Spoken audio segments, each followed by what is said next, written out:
Bismillah. Alhamdulillah.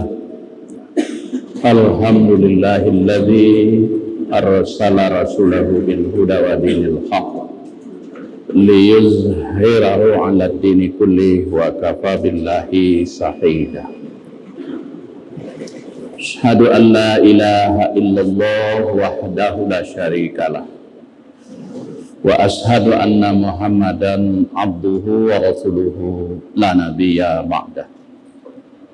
Allahumma salli ala sayyidina Muhammadin wa ala alihi wa ashabihi wa man tabi'ahum bi ihsanin ila yaumiddin.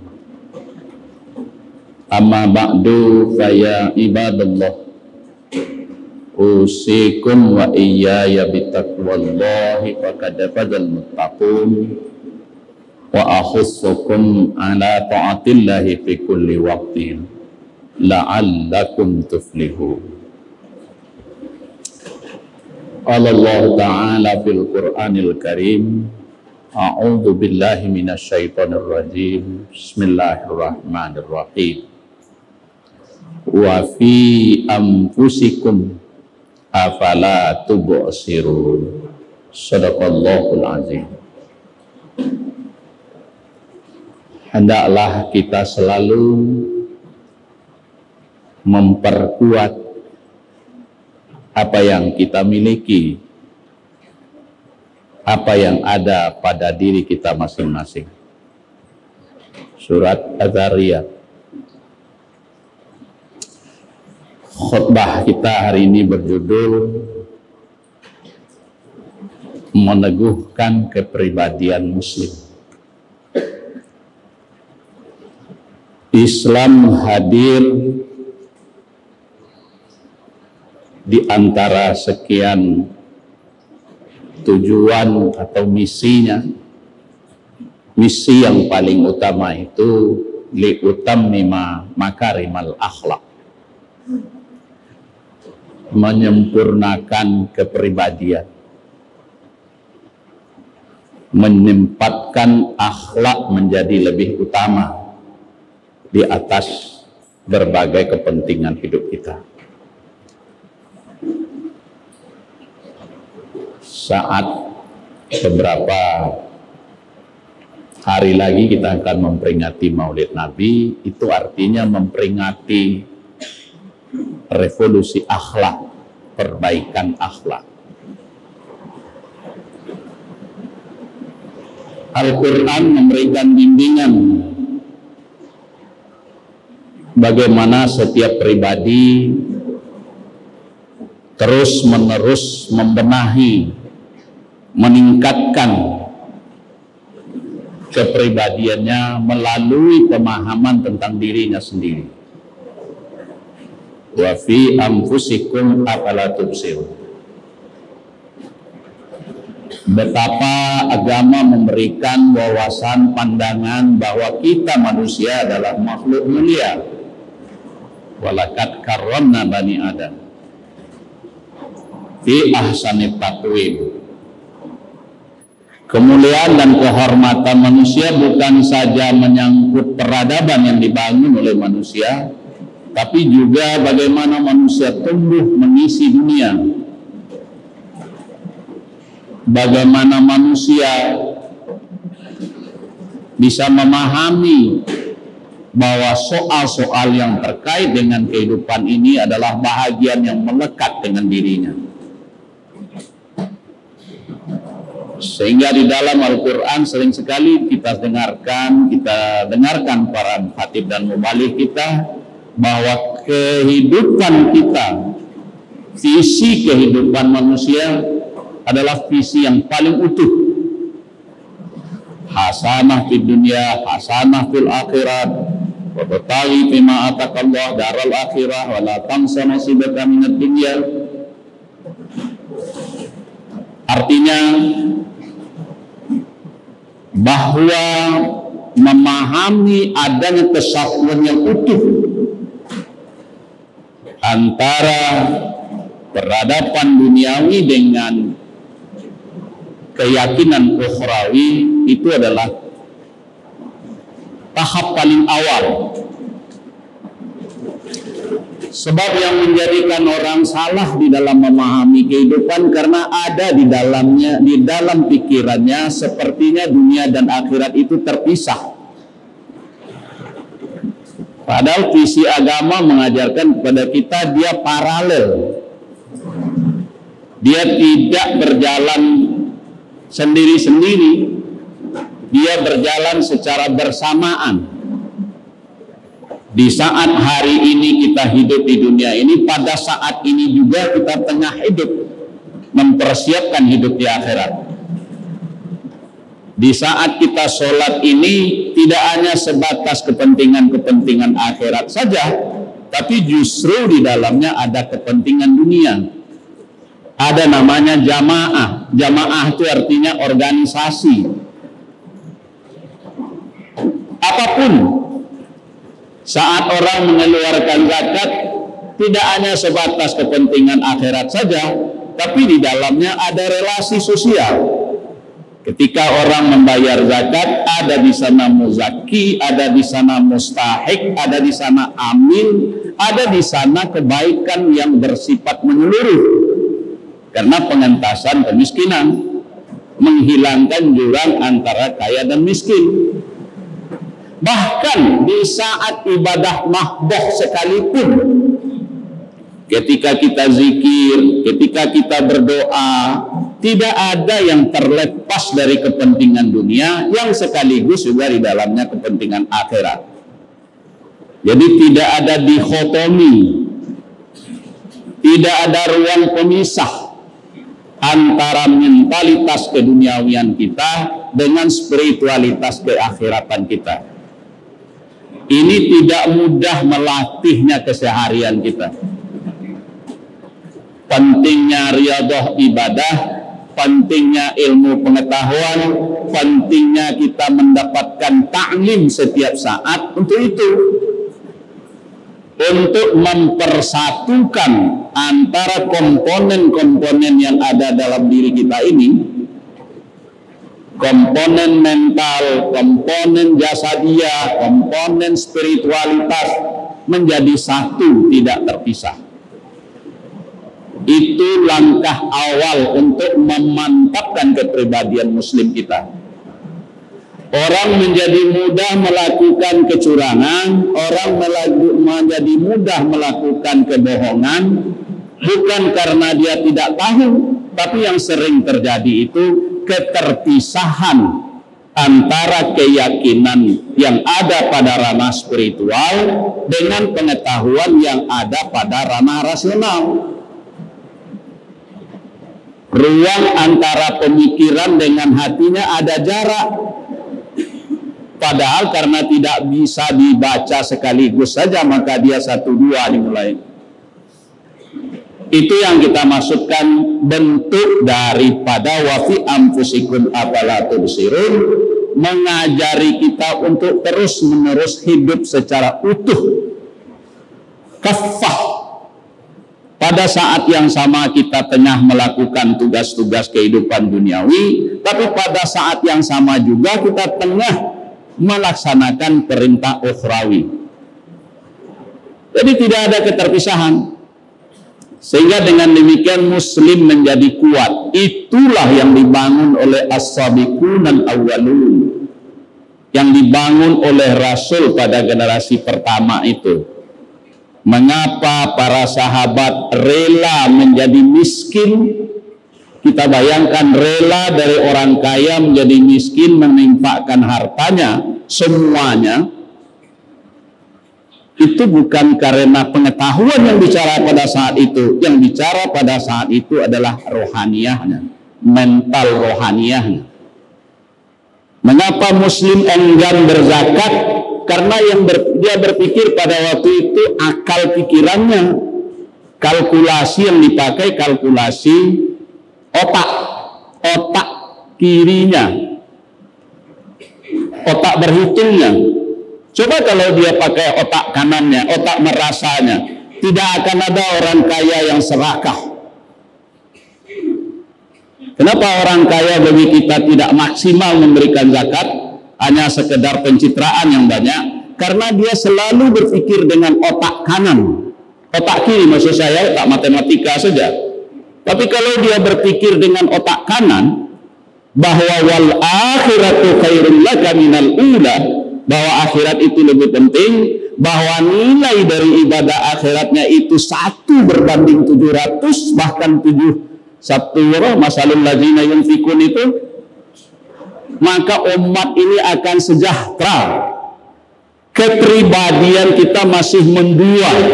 Kepribadian mendua itu sama dengan munafik, sehingga agama tidak menjadi utuh. Bahkan kita menunda akhirat. Itu pekerjaan akhirat nanti saja. Ini pekerjaan dunia. Padahal dalam Islam tidak ada pekerjaan dunia, pekerjaan akhirat itu. Dia selalu sejalan.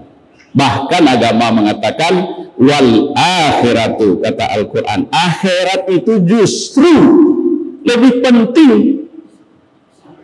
Karena toh dunia, orang hidup 70 tahun pun toh pada akhirnya apa yang dia dapatkan di belakangnya nanti akan membuat heboh.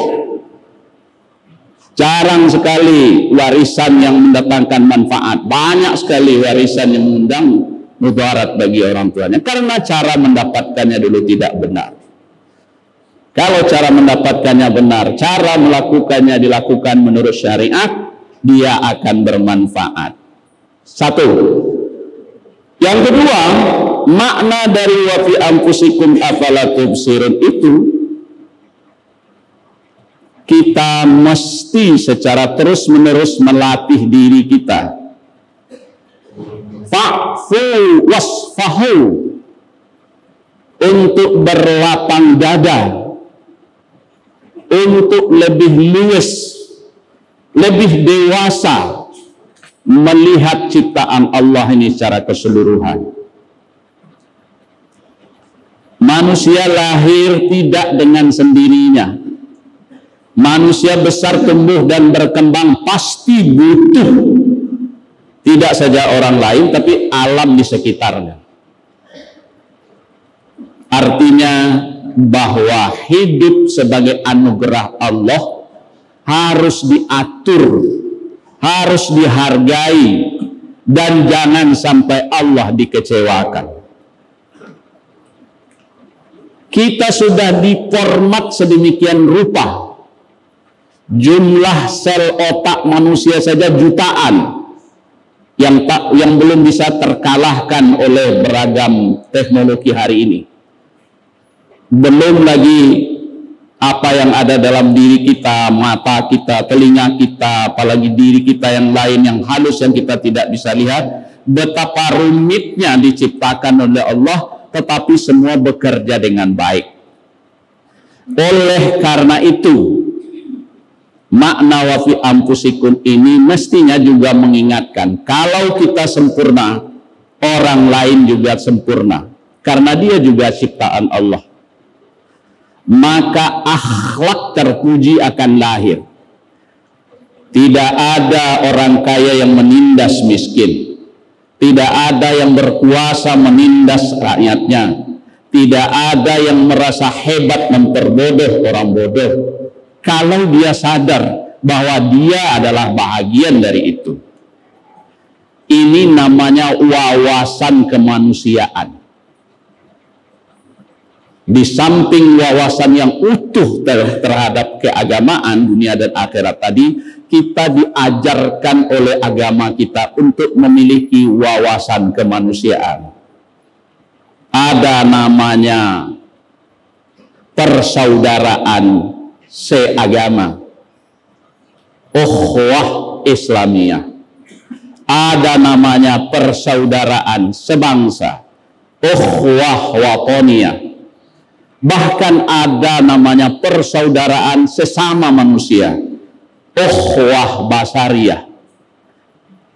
Umat Islam yang mudah tersulut, mudah reaktif, mudah melakukan kejahatan terhadap orang lain, itu tidak matang baginya kajian ukhuwah. Semangat Islam yang nomor 1 yang ditanamkan oleh Rasul ketika sampai di Madinah ialah muakhah, mempersaudarakan sesama muslim, membangun kerjasama dengan non-muslim, membangun masjid, kemudian membangun pasar. Itu prioritas program Rasul ketika sampai di Madinah. Program unggulan Nabi, ukhuwah, kemudian setelah ukhuwah, al-mitsaq al-Madinah, menandatangani kerjasama antar agama. Ada Yahudi, ada Kristiani, ada Majusi, ada Zoroaster dan agama lain. Kemudian bikin masjid, kemudian bikin pasar. Jadi kalau orang masjid tidak mengikut memikirkan pasar, orang pasar tidak mau ke masjid, itu menyalahi tradisi Nabi, sunnah Nabi. Ini wawasan kehidupan yang mestinya melekat di dalam diri kita. Kalaupun ada orang berbeda dengan kita, sejak awal Rasul sudah memproklamirkan la faddala bainal Arab wal A'jam walal abyad walal aswad. Tidak ada beda Arab, Ajam, hitam, putih. Yang membedakan ketakwaan. Jadi kalau ada kebencian terhadap etnis tertentu oleh karena alasan politik, itu langsung atau tidak kita menciderai sunnah Rasul. Ini makna wafi anfusikum, bahwa di dalam kepribadian muslim itu luar biasa hebatnya. Dan yang ketiga, makna dari wafi anfusikum afala tubsirun itu adalah bagaimana kita memahami, merasakan bahwa dia adalah bahagian dari kita, kita adalah bahagian dari dia. La yu'minu ahadukum hatta yuhibba li akhih kama yuhibba li nafsih. Keberimanan kita sangat ditentukan seberapa jauh kita peduli terhadap saudara kita. Kalau yang pertama lebih kepada perbaikan kualitas diri kita untuk menganggap, meyakini bahwa kehidupan ini utuh. Yang kedua menempatkan wawasan yang kosmopolit, wawasan yang mendunia. Yang ketiga wawasan di mana kita hidup. Mulai dari soal keluarga. Al-Quran menggunakan terma tentang keluarga ma'ruf. Wa ashiruhunna bil ma'ruf. Dalam keluargamu lakukan yang pantas dan patut. Kalau dalam lingkungan yang lebih besar lagi, sesama tetangga, Al-Quran menggunakan, hadis menggunakan terminologi ihsan. Wa ahsin jarahu, berbuat baik dengan tetanggamu. Dalam kepentingan yang lebih luas lagi, Al-Quran menggunakan terma ukhuwah tadi. Maknanya jemaah Jumat yang kita muliakan, kepribadian muslim sesungguhnya secara konseptual, secara norma ayat sangat hebat dan sangat unggul sekali. Oleh karena itu tentu kita mau terus-menerus menuju ini. Kuntum khaira ummah, hendaklah kamu menjadi umat yang unggul. Langkah-langkah yang perlu kita perkuat untuk mendapatkan itu ialah memperkuat jati diri, identitas, dan kualitas kepribadian muslim. Kepribadian yang baik itu dimulai keutuhan di dalam memahami hidup, tidak duniawi saja, tidak ukhrawi saja. Dunia dan akhirat itu dua hal yang menyatu di dalam setiap kehidupan kita, sehingga kita kokoh di dalam melakukan apapun. Kita tidak perlu terpengaruh oleh beragam apapun yang dilakukan orang, karena kita yakin toh setelah kita dunia ini kita selesaikan, tanpa ada jarak kita langsung pindah ke alam akhirat. Beda dengan kita pindah dalam hidup di dunia sama dunia ini, tapi antara akhirat dan dunia itu tidak ada jarak, dia menyatu. Oleh karena itu utuhkan pandangan kita, lakukan dunia, ya'mali dunyaka, kerja semaksimal mungkin, tapi bersamaan dengan itu wa'amal li akhiratika, beribadah, memperbaiki kualitas diri kita dengan sebaik mungkin pula. Kedua, wawasan kemanusiaan kita. Kita hidup dalam masyarakat yang beragam, masyarakat yang majemuk, maka hukum, norma, dan moralitas adalah standar untuk membuat kita menjadi manusia yang manusiawi. Tanpa hukum, tanpa norma, tanpa akhlak, manusia sesungguhnya tidak manusia. Karena manusia itu ada pada natiknya. Natik itu yang membedakannya adalah agama, hukum, moral, dan kesiapan hidup bersama. Yang ketiga, mari kita peduli terhadap sekitar kita dalam kapasitas yang kita miliki, dalam keadaan yang kita punyai, karena kesakitan saudara kita adalah bahagian dari kita. Semoga bermanfaat. Fa'tabiru ya ulil absar la'allakum turhamun.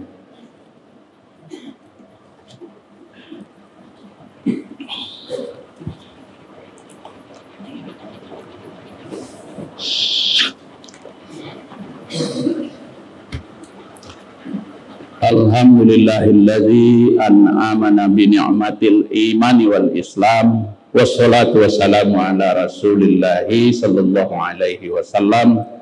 Innallaha wa malaikatahu yusalluna ala nabi ya ayyuhalladzina amanu sallu alaihi wa sallimu taslima. Allahumma salli ala sayyidina Muhammadin wa ala alihi Muhammad kama sallaita ala sayyidina Ibrahim wa ala ali Ibrahim wa barik ala Muhammad wa ala ali Muhammad fil alamina innaka Hamidum Majid. Ya ayyuhalladzina amanu taqullaha haqqa tuqatih wa la tamutunna illa wa antum muslimun.